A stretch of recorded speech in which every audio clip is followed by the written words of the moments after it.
Sa esports naman may throwback twist ang Mobile Legends tapos pagsamahin ng gaming at pop culture sa bagong collab nito kasama ang Sex Bomb Girls. Ang ibang detalye alamin sa isang pinalaki ng Sex Bomb, Carlo Villaseñor.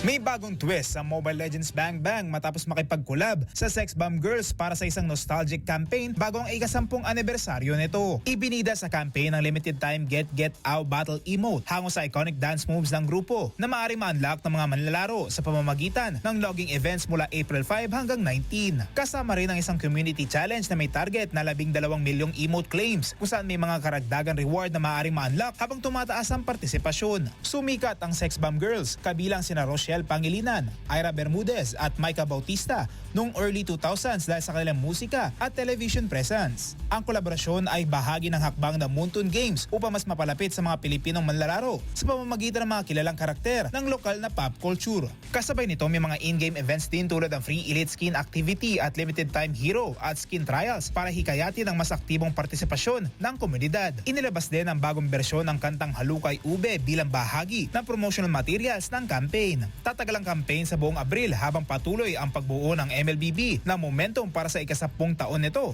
sa Pilipinas. Ako si Carlo Villaseñor, Abante!